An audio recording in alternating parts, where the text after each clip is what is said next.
Right ಸ್ನೇಹಿತರೆ, ಹೆಸರು ಸಿದ್ಲಿಂಗಪ್ಪ ಅಂತ ಹೇಳಿ ಫ್ರಮ್ ಮಸ್ಕಿಯಿಂದ ಬಂದಿರೋದು. ರೀಸೆಂಟ್ ಆಗಿ ನಾವೇನಂತ ಹೇಳಿದ್ರೆ ಇವತ್ತು ಸಿಂಧನೂರು ತಾಲೂಕಲ್ಲಿ ಬರ್ತಕ್ಕಂಥ ಒಂದು ಸಣ್ಣ ಗ್ರಾಮ ರೌಡ್ಕುಂದ ಅಂತ ಹೇಳಿ ಆ ಹಳ್ಳಿಯಲ್ಲಿ ಒಬ್ಬ ರೈತರಾಗಿರ್ತಕ್ಕಂಥ ಅಜ್ಮೀರ್ ಸರ್ ಅವ್ರಿಗೆ ಏನ್ ಮಾಡಿದ್ವಿ ಅಂತ ಹೇಳಿದ್ರೆ ವೆಸ್ಟೀಜ್ ಕಂಪನಿಯಲ್ಲಿ ಸಿಗ್ತಕ್ಕಂತಹ ವೆಸ್ಟೀಜ್ ಅಗ್ರಿ ಎಡಿಟ್ ಮತ್ತೆ ಅಗ್ರಿ ಯುಮಿಕ್ ಗ್ರಾನ್ಯುಲ್ಸ್ ಅಂತಕ್ಕಂತಹ ಒಂದು 5 kg ಗುಳಿಗೆ ಪ್ಯಾಕೆಟ್ ಕೊಟ್ಟಿದ್ವಿ. ಸ್ಟಾರ್ಟಿಂಗ್ ಅಲ್ಲಿ ಈ ಗುಳಿಗೆ ಪ್ಯಾಕೆಟ್ ಮತ್ತೆ ಅಗ್ರಿ ಎಡಿಟ್ ಅನ್ನ ಕೊಡಬೇಕಾದ್ರೆ ಆ ರೈತರು ಒಂದು ಮಾತು ಹೇಳಿದ್ರು, ಎಲ್ಲಾ ಗುಳಿಗೆ ಕಂಪನಿಯವ್ರು ಬರ್ತಾರಪ್ಪ ಇದೇ ಮಾತು ಹೇಳ್ತಾರೆ, ಚೆನ್ನಾಗಿ ಬರುತ್ತೆ ಅಂತ ಹೇಳಿ ಹೇಳ್ತಾರೆ ಅಂತ ಹೇಳಿ ನಾನು ಸುಮಾರು ಕಡೆಗೆ ಹಿಂಗೆ ಹೇಳ್ತಾರೆ, ಬಟ್ ನಾವು ಕೇಳಕ್ಕಾಗಲ್ಲ ಅಂತ ಹೇಳಿ ಸುಮಾರು ಸರಿ ಏನಂತಂದ್ರೆ ಸ್ಟಾರ್ಟಿಂಗ್ ಅಲ್ಲಿ ಕೊಡಬೇಕಾದ್ರೆ ತಕರಾರು ಮಾಡಿದ್ರು. ಬಟ್ ಸರಿಗೆ ನಾವು ಒಂದು ನಂಬಿಕೆಯನ್ನ ಇಟ್ಕೊಳ್ರಿ ಸರ್, 100% ನೀವು ಯೂಸ್ ಮಾಡ್ರಿ, ಬಯೋ ಅಗ್ರಿಕಲ್ಚರ್ ಆರ್ಗಾನಿಕ್ ಪ್ರಾಡಕ್ಟ್ಸ್ಗಳು ವೆಸ್ಟೇಜ್ ಅಲ್ಲಿ ಸುಮಾರು ಚೆನ್ನಾಗಿ ಬರುತ್ತೆ ಅಂತ ಹೇಳಿ ಹೇಳಿದಕ್ಕೋಸ್ಕರ ನಮ್ಮನ್ನ ನಂಬಿ ಏನಂತಂದ್ರೆ ಅಜ್ಮೀರ್ ಸರ್ ಅವರು ರೈತರು ಇವತ್ತು ನಮ್ಮ ಒಂದು ಗ್ರಾನ್ಯುಲ್ಸ್ ಮತ್ತೆ ಎಡಿಟ್ ಅನ್ನ ಯೂಸ್ ಮಾಡಿದರೆ ಅದ್ರ ರಿಸಲ್ಟ್ ಯಾವ ತರ ಐತೆ ಅಂತ ಹೇಳಿ ನೀವೇ ಲೈವ್ ಆಗಿ ಕಣ್ಣಾರೆ ನೋಡಬಹುದು. ಒಂದು ಸಸಿಯನ್ನ ತೋರಿಸುವುದ್ರ ಮುಖಾಂತರ ನಾನು ನಿಮ್ಗೆ ಲೈವ್ ಆಗಿ ತೋರಿಸಲಿಕ್ಕೋಸ್ಕರ ಇಷ್ಟಪಡ್ತೀನಿ ಸ್ನೇಹಿತರೆ.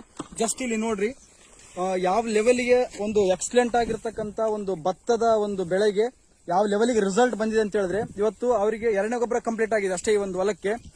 ನೀವು ನೋಡಬಹುದು, ಬನ್ನಿ ಸರ್. ನೀವು ಈಗಿನ ಎರಡನೇ ಒಂದು ಸತು ಅಂತಾರಲ್ಲ ಗೊಬ್ಬರ, ಅದು ಕಂಪ್ಲೀಟ್ ಆಗಿ ಕ್ಲಿಯರ್ ಆಗಿದೆ. ಇನ್ನು 3ನೇದು ಕೂಡ ಹಾಕಿಲ್ಲ. ಯಾವ ಲೆವೆಲ್ಗೆ ಬೇರುಗಳು ಬಂದಿದಾವೆ ಅಂತ ಹೇಳಿದ್ರೆ ಬಿಳಿಯ ಬೇರುಗಳ ಸಂಖ್ಯೆ ಜಾಸ್ತಿ ಆಗಿದಾವೆ. ಕಾರಣ ಏನಂತಂದ್ರೆ ವೆಸ್ಟೀಜ್ ಅಲ್ಲಿ ಇರ್ತಕ್ಕಂಥ 5 kg ಅಗ್ರಿ ಯುಮಿಕ್ ಗ್ರಾನ್ಯುಲ್ಸ್ ಅಲ್ಲಿ ಏನಿರುತ್ತೆ ಅಂತಂದ್ರೆ ಫುಲ್ವಿಕ್ ಆಸಿಡ್ ಮತ್ತೆ 1.5% ಸಬ್ಸ್ಟಿಟ್ಯೂಷನ್ಸ್ ಯುಮಿಕ್ ಆಸಿಡ್ ಇರೋದ್ರಿಂದ ಭೂಮಿಯ ಮಣ್ಣನ್ನ ಮಿದು ಮಾಡೋದ್ರ ಜೊತೆಗೆ ಏನ್ ಮಾಡುತ್ತೆ ಅಂತಂದ್ರೆ ಸಸ್ಯ ಬಿಳಿ ಬೇರುಗಳ ಸಂಖ್ಯೆಯನ್ನು ಜಾಸ್ತಿ ಮಾಡುತ್ತೆ.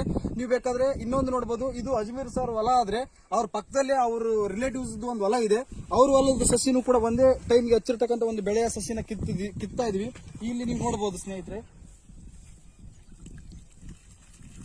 ಅವ್ರದ್ದು ಕೂಡ 2ನೇ ಗೊಬ್ಬರ ಕಂಪ್ಲೀಟ್ ಆಗಿದೆ. ಇಲ್ಲಿ ನಿಮಗೆ ಗೊತ್ತಾಗುತ್ತೆ ಸ್ನೇಹಿತರೆ ಯಾವ ತರ ವೆಸ್ಟೀಜ್ ಅಲ್ಲಿ ಇರ್ತಕ್ಕಂಥ ಅಗ್ರಿ ಯುಮಿಕ್ ಗ್ರಾನ್ಯುಲ್ಸ್ ಮತ್ತೆ ವೆಸ್ಟೀಜ್ ಅಲ್ಲಿ ಇರ್ತಕ್ಕಂಥ ಅಗ್ರಿ ಇಟ್ಟು ಕೆಲಸ ಮಾಡಿದೆ ಅಂತೇಳಿ. ಬಟ್ ಈ ಒಂದು ರಿಸಲ್ಟ್ ಅನ್ನ ಈ ಲೆವೆಲ್ಗೆ ಬಂದಿರತಕ್ಕಂಥ ಒಂದು ರಿಸಲ್ಟ್ ಅನ್ನ ಕೇಳಿ ರೈತರು ಇವತ್ತು ಅಜ್ಮೀರ್ ಸರ್ ಅವರು ಬಹಳಷ್ಟು ಖುಷಿಯಾಗಿದ್ದಾರೆ. ಅವ್ರ ಕಡೆಯಿಂದ ಒಂದೆರಡು ಮಾತು ಕೇಳೋಣ. ನಮ್ಮ ಗ್ರಾನ್ಯುಲ್ಸ್ ಯೂಸ್ ಮಾಡಿದ್ದಕ್ಕೂ ಯೂಸ್ ಮಾಡದೇ ಇರತಕ್ಕಂಥ ಬೆಳೆಗಳಿಗೂ ಎಷ್ಟು ವ್ಯತ್ಯಾಸ ಐತಿ ಅಂತ ಹೇಳಿ ಜಸ್ಟ್ ರೈತರ ಬಾಯಿಂದನೇ ಕೇಳೋಣ ಡಿಯರ್ ಫ್ರೆಂಡ್ಸ್. ಅವರೊಂದೆರಡು ಮಾತಾಡ್ತಾರೆ. ನನ್ನ ಹೆಸರು ಅಜ್ಮೀರ್ ಬಡಿಗೆ ಅಂತೇಳಿ. ನಮ್ಮ ಕ್ಲಾಸ್ಮೇಟ್ ಹನುಮಂತಪ್ಪ ಅವರು ಹೇಳಿದ್ರು, ನಾನು ಪದೇ ಇದ್ರ ಬಗ್ಗೆ ಅಗ್ರಿ ಹ್ಯೂಮಿಕ್ ಅಗ್ರಿ ಗ್ರಾನ್ಯುಲ್ಸ್ ಮತ್ತು 82 ಅಂತೇಳಿ ಒಂದು ಎಣ್ಣೆ ಇದೆ ಯೂಸ್ ಮಾಡ್ರಿ ಅಂತೇಳಿ ಎಷ್ಟೋ ಸಲ ಹೇಳ್ತಿದ್ರು. ಆದ್ರೂ ನಾನು ಇವ್ರ ಮಾತು ಕೇಳ್ದೇನೆ ಬೇರೆ ಕಡೆಯಿಂದ ಬೇರೆ ಅಂಗಡಿಯಿಂದ ಯಾವ್ಯಾವ ಗುಳಿಗೆ ತಾಂಬಂದು ಹಾಕ್ತಿದ್ದೆ.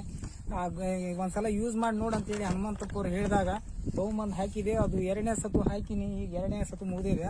ಅದು 3ನೇ ಸತು ಹಾಕಿದಾಗ ಯಾವ ನಮೂನಿ ಬೆಳೆ ಬರ್ತಿತ್ತು ಆ ನಮೂನಿ ಬೆಳೆ ಬಂದಿದೆ. ಈ ಸಲ ಆ ನಮೂನಿ ರಿಸಲ್ಟ್ ಇದೆ, ಯಾವುದೇ ಇದು ಇಲ್ಲ. ಬೇರೆ ಗುಳಿಗೆ ತಾಂಬಂದು ಯೂಸ್ ಮಾಡೋದಕ್ಕಿಂತ ಈಗ ಅಗ್ರಿ ಗ್ರಾನ್ಯುಲ್ಸ್ ಮತ್ತು 82 ತಾಂಬಂದು ಯೂಸ್ ಮಾಡಿದ್ರೆ ರೈತರಿಗೆ ಒಳ್ಳೆ ಅನುಕೂಲ ಆಗುತ್ತೆ ಅಂತೇಳಿ ನಾನು ಹೇಳಿಕ್ಕೆ ಇಷ್ಟಪಡ್ತೀನಿ. ರೈಟ್ ಸ್ನೇಹಿತರೆ, ನೀವು ಕೂಡ ನಿಮ್ಮ ಹೊಲ ಗದ್ದೆಗಳಿಗೆ ಯೂಸ್ ಮಾಡ್ಕೊಳ್ರಿ, ಕಡಿಮೆ ಖರ್ಚು ಮಾಡಿ ಜಾಸ್ತಿ ಇಳುವರಿನ ತೆಗಿರಿ.